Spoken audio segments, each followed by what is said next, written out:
When a brush fire broke out in an open field near Blue Mound, Texas, Kathy Enriquez was the only dispatcher on duty. She had immediately called out the local volunteer fire department. When one of them was injured at the scene, Lieutenant Mike Briggles did not report who it was over the radio, but Kathy suspected it was her 20-year-old son, Matt. He was unconscious. He was bleeding from the nose and the mouth. His helmet was cracked and broken, and the first thing that went through my mind was I'd killed Matthew Enriquez, one of my friends, one of my firefighters. Blue Mound Fire Department responding. Medical emergency. Pat couldn't relieve me. She's not trained to dispatch. I felt absolutely helpless. I wanted to run and scream. I wanted to get out of there and get to him. It's my child. But I couldn't. I couldn't leave. You all right? I was amazed that he actually lifted me and said, I need to get out of here. I was very glad that he was at least alive. There was a lot of fire around us, and it's moving a couple miles an hour. I needed to get him some medical attention real quick, but nobody could get to us. Okay. Come on. All right.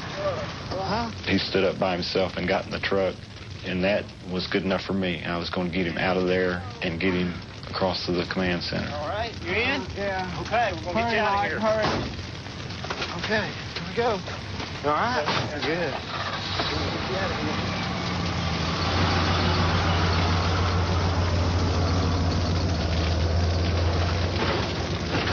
here. He was in pretty bad shape, and I knew I'd done it.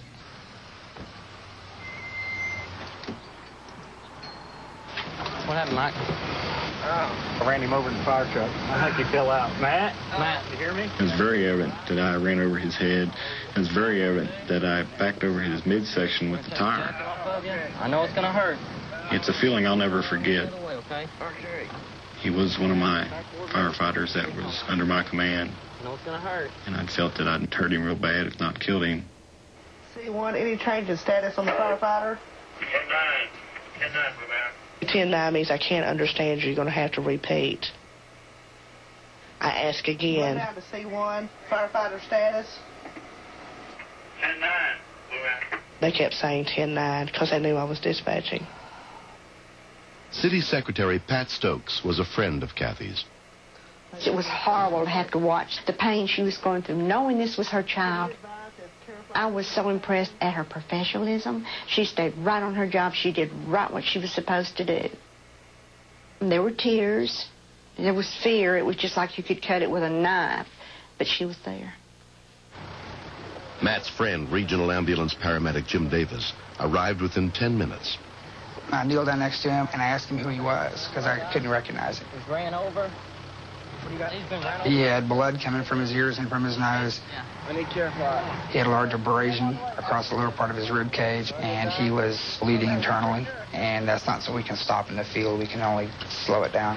No, we'll take care of it. I'm not going to let you die. I was concerned he might not make it.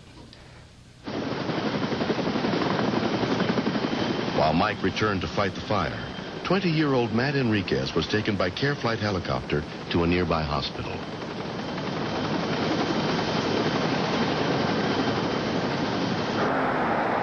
Kathy joined her husband Manuel at the hospital as soon as she was relieved from duty. When you're told that your son been run over, you feel like you lost your heart. No, not yet. Because when you love someone, you don't want to see them hurt.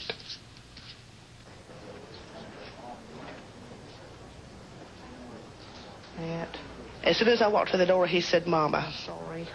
And he said, I kept thinking, God, please don't let me die. I want to go home. I kissed him, and I cried, and I rubbed his head and talked to him. You're going to be all right, Matt. But I was totally relieved, because when he said, Mama, I knew he was all right.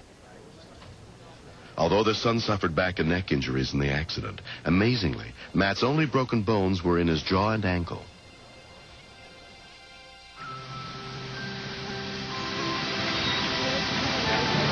Feed the fish? It probably comes from that lake up there. In the months that have passed, Matt has been slowly recovering from his injuries. I still have a lot of neck pain and back pain, and my shoulder still hurts a lot. But other than that, I'm doing a lot better. No matter what. My family gave me a lot of support. My fiance helped me recover a lot. I've seen how much she really cared for me, and that if I was hurt or healthy or what, she'd always be by my side. 5 months after the accident, Matt and his girlfriend, Tabitha Jackson, were married. If you go through traumas like this, it makes your relationship stronger. You're more aware of how special it is and how precious it is and how fragile it is. We have to take each day like it's our last, because I could lose him at any time.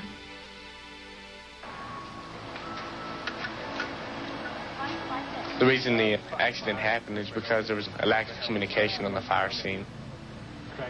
I should have told Mike that I was getting off and where I was going to be. But when wearing the helmet, when the truck backed up over my head, it probably crushed my skull because it cracked the helmet. Just a shield. The mud helped out a lot also because it was an extra cushion. That's about all been in my head. Without this, if I wouldn't have been wearing the helmet, it'd have killed me. Safety's first. Saved my life. Because if you get hurt, there's no way you can help anyone else out. It's your last time, ain't it? Yeah. Better be. Firefighting is dangerous. Accidents happen. Some are freak accidents, some are misjudgment, and some are just flat mistakes. Won't be the first time you got wet washing a truck, right? I'm still amazed that Matt is alive. Anybody that's run over by a fire truck shouldn't come out like he did. You go to fireman school? So I'm very happy that he made it through that day.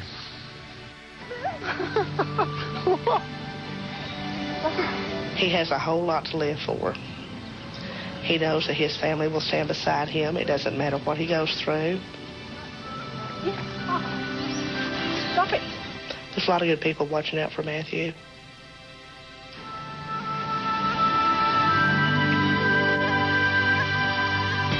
Next. This is a very bizarre call. I wondered how she got the phone when she told me she was calling me from her tree.